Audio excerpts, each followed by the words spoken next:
Stacy with the Stacy Esser Group, your trusted local real estate team, and today I am here at the law offices of Eliot Malone. Hi, I'm Eliot Malone, your trusted local attorney, and my office is in Cresskill.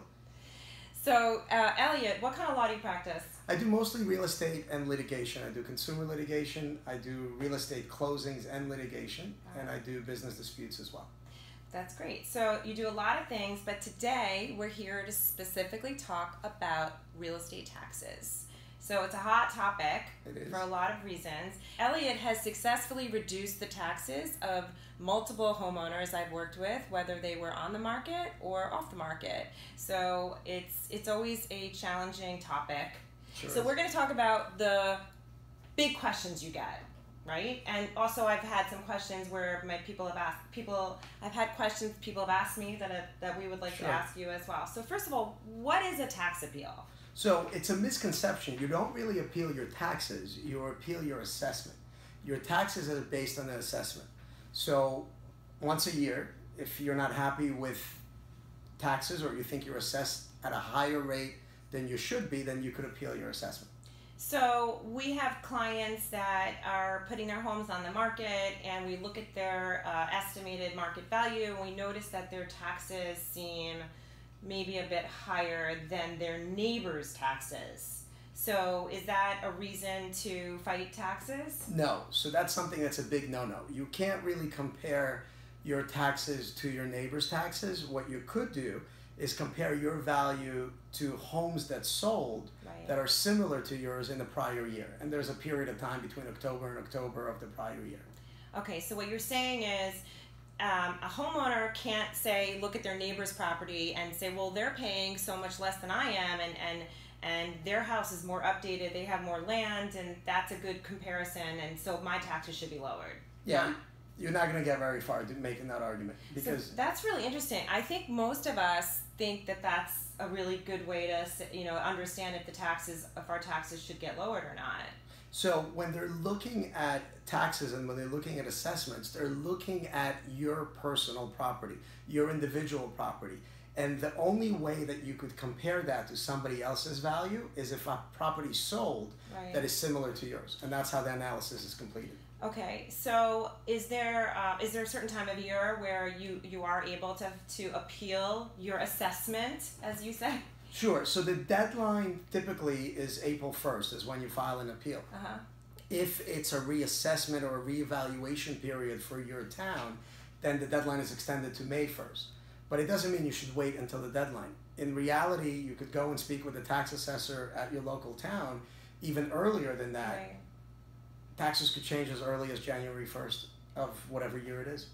Got it. So walk us through the process. Walk us through when, for instance, just recently I called you and I had a house on the market and the house was listed, it was on the market for sale at less than the assessed value.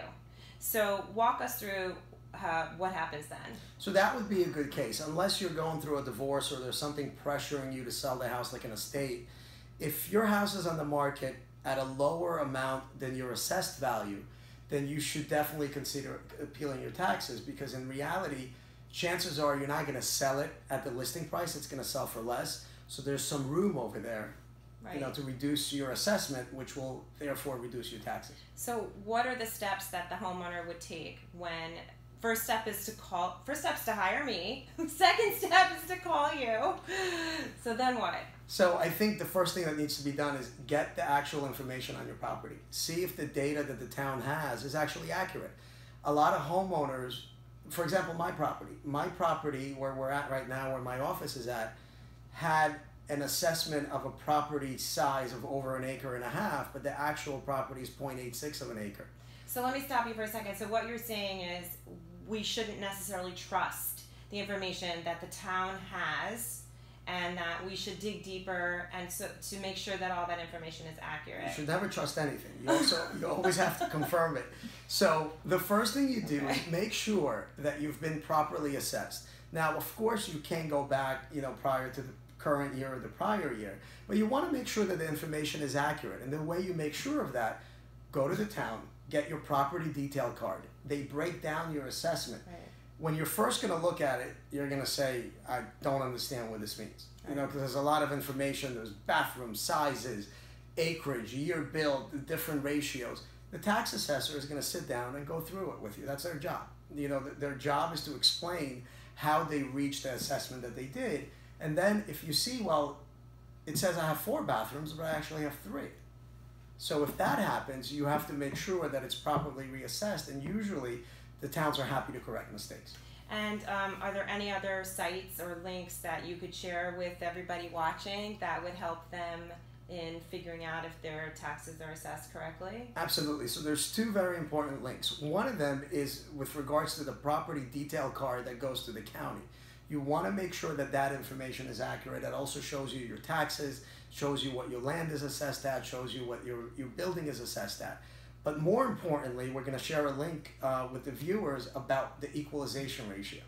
Oh, I love that equalization ratio. Right. So let's stop and explain what is the equalization ratio and when does it change? Great. So every town has an equalization ratio, and that ratio is simple. It's comparing what the assessed value is to what the market value is. Okay, wait. So hold on a minute. So the town and its public record come up with 2 numbers, which is your land value and your improvement value. Correct. And those 2 together total the assessed value. Correct. So then there's this equalization ratio that each town has, which is supposed to say this is how far off homes are selling based on assessed value. So is that right? It goes both ways. The equalization ratio is something that the county actually imposes on the town. The town has no control over that. The town only has control over the assessments. So for example, if your house has a market value of $1 million and your town has an equalization ratio of 80%. Can I just stop you for a second? When you say market value, who's determining the market value? So the way the market value is determined is by looking at the prior 12 months, October of the prior year, or October 2 years ago to October of the prior year, and it's transactions that were considered market transactions. So if you have a 4-bedroom house with 3 bathrooms, that's 3,000 square feet, and that's sold for $1 million, that's the market value in that town for similar homes. That's if the equalization ratio is 80%, then your assessed value should be $800,000. So don't just look at what your house is assessed at versus what the market value is, but make sure that you look at the equalization ratio as well, because even though your market value may be $1 million, you should only be assessed at $800,000. Right, so basically the assessment plus the equalization rate are what tell us the town's version of market value. Exactly. Okay, makes sense. Okay, so when does a town change its equalization ratio? Does every town work the same way, or are certain towns mandated to do it when they're off by a certain number? You know, then they have to go in and reassess? So when a town doesn't want to be off. A town wants to be as close to 100% as possible, because then tax appeals are less successful.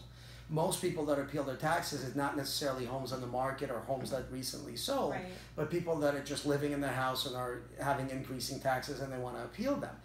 If the equalization ratio is as close to 100% as possible, meaning there's an equilibrium between the assessed value and the market value, then your appeal is likely going to be unsuccessful because the town has a 15% margin of error. Wait a minute. The town has a 15% margin of error. So their market value determined by assessment and equalization can be 15% off and still be technically okay? Yes, exactly. So as long as I wish I could do that as an agent. I wish I could give my sellers a value that's about 15% off and it would be just fine. That's not how it works, unfortunately. But for the towns it is. Because if their assessment is within 15% of what it should be, then the town is most likely going to win the tax appeal and your taxes are fine. So when the equalization ratio drops below 85%, that's when the town gets worried, because that's their 15% buffer. That's right. So if you see, like for tax appeal attorneys, if they see equalization ratios in the low 80s or even in the 70s, that's the kind of appeals that are most likely going to be successful. So what the town does they want to keep that ratio as high to 100%. How do they do it? Wait, so you're saying, so the town can, so let's talk Tenafly for a second. Sure. Does Tenafly have to legally reassess when the equalization rate gets to 85? They don't, but it would be foolish of them not to, because then a lot of appeals are going to be lost. Now, it should be, said that the towns do not want tax appeals because it costs them money. They have to pay legal bills. They have to, if they lose, they have to refund the money, and that comes out of the budget. It doesn't come out of the state, even though all the taxes were already paid. So they don't want to go through the process. So what they do is, and the old system was, or at least many towns are still following the system of appealing, of reassessing or reevaluating every 6, 7, 8 years. Right. When a town reevaluates the entire town, then that ratio goes back to 100%. Because at that point, every house is theoretically market value. Some towns like Cresskill, the wonderful town that we're in right now, they're going through a rolling reassessment. Okay, so hold on. This is actually a term that, even though we speak quite a lot, this just came up, right? So I have a new house on the market in Cresskill, which is listed below its assessed value. Right. And I said, well, how do we approach this? Because we're not in the window of January through April. And you had introduced this term of rolling assessment. Right. So it's a rolling reevaluation, a rolling reassessment. And what that means, it means the town is always going to be at pretty much 100%. Well, how is that? I mean, I'm sure it's fair, but I mean, I'm a Tenafly resident, but as a Cresskill resident, how is that? How does the Cresskill resident handle that now? So the ratio, whether it's large or small, doesn't make it more or less fair. Mm-hmm. It only makes it more or less likely that you're going to succeed in an appeal if the values make sense. Mm-hmm. So what Cresskill is doing, for example, this year, every single house in Cresskill, I think there's 2,799 residences in Cresskill, every single one of them was reassessed and reevaluated. And for the next 4 years, they're going to do 25% of the town, but everybody gets reassessed. So the town keeps it at 100%, and as long as that process works, then the market value is always going to match the assessed value. That doesn't mean that people are going to pay higher taxes. Why? Because taxes are a zero-sum game. What does that mean? The town has a budget, and if the budget is $20 million, then the town has to have a tax rate that's going to bring in $20 million. So if the town's assessment comes down, can't they just change their tax rate? Well, that's exactly what happens. But it doesn't mean that you're paying higher taxes or lower taxes. It means that everybody's paying their fair share of taxes. Right. So if your house is worth $2 million, you're going to pay whatever percentage of the $2 million. If your house is worth $1 million, then you're going to pay half of that. So everybody is equal. So whenever, by the way, the formula for a reevaluation is 1/3, 1/3, and 1/3. And what does that mean? 1/3 of the people are going to have an increase in their taxes, or in their assessment. 1/3 are going to have a decrease, and 1/3 are going to stay the same. Right. So at the end of the day, it balances out to where the town gets their budget. Right. And unless you're the third that had your taxes increased. Yeah, but that also... I'm only kidding. No, but that's true. But that also means that you've been underpaying compared to your neighbors. Now, what happens when there's a tax appeal? And let's say we're successful and we reduce some taxes in some of your clients. That means that somebody else's taxes are potentially going to go up, right? Okay. Because if I'm paying $5,000 less this year, right, the budget stays the same or increases. Right. So when the budget comes in, somebody's going to have to pay that. So there's so many other questions I have, and we're going to run out of time, Sure. so we might have to pick this up again. But before we end, or at least for this session, we are often asked by our clients, especially the buyers, will the town reassess when the home is sold? Because there are homes that are taxed competitively, right? So people's homes typically can sell higher when the taxes are a little bit lower. Right. It's a good feature. So I have somewhere in here the tax assessor guide. It's like 746 pages. I think we had it. We moved it because we were staging your office. My office My office has never looked this clean. All right, so hold on. Let's be dramatic. Ready? Let it go. What is that? So that is the 746-page tax assessor's handbook for the state of New Jersey. Okay, let's show her. And this is what tax appeal lawyers Can need you to see know. that? Yeah. I think it's better this way. Oh yeah, it's true. You know? Yeah. I mean, it's a lot. It's a lot, and in here, yeah. it's clear that you cannot go and reassess Okay. a property So that's the answer. when it sells. You can't increase it. But as a homeowner who buys a property, Right. you could go and ask for it to be decreased because of what you paid for it. Right. So a lot of stuff that's related to tax appeals and to taxes is really a one-way street. Right. So I'm just going to say that instead of us trying to understand this, we should just call you. Absolutely. So you're great, because whenever our clients have questions,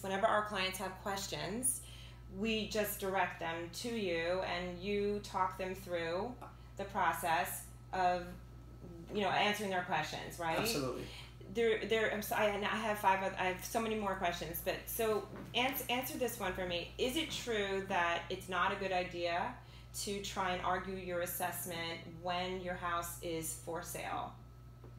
No, I think it would be a good idea if you're listed at less than your assessed value. Okay. Or if your assessed value with the equalization ratio would mean that the market value is less. Okay. Because at that point, it's going to help you sell the house if you have lower taxes. Absolutely. Because us, in Bergen County, being involved in real estate, you know this more than anyone, everybody's concerned about property taxes. It is such a hot topic, and with the new tax laws, it's become an even hotter topic. And I have a feeling things are going to settle down a bit. Everybody's sort of reacting to it.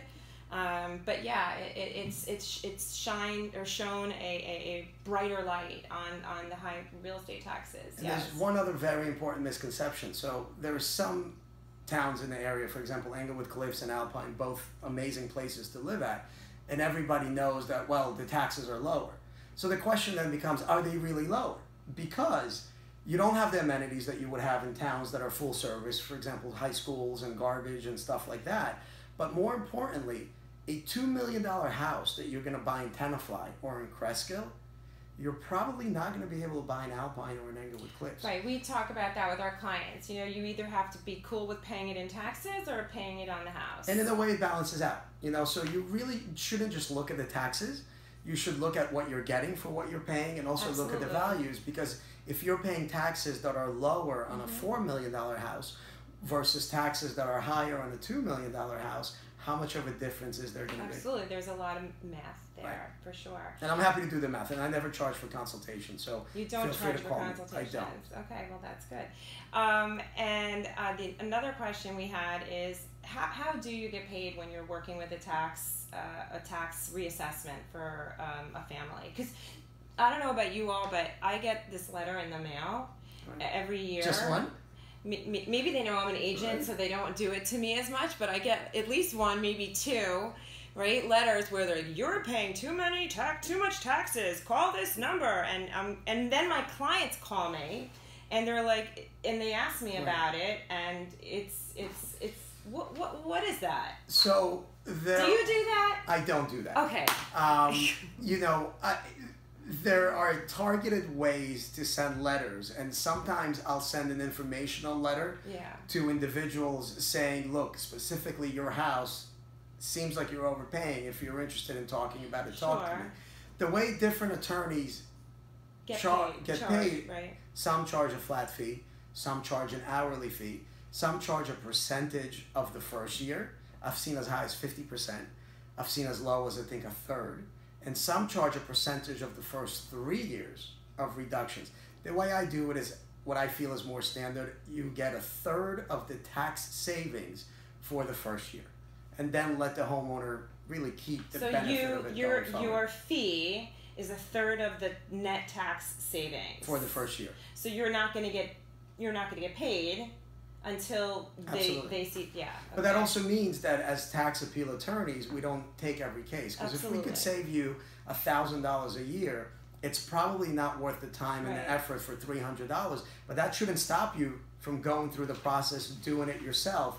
It's a pretty straightforward process. If you go through the guides, and we'll include a link about tax appeal guides, for people to do it themselves.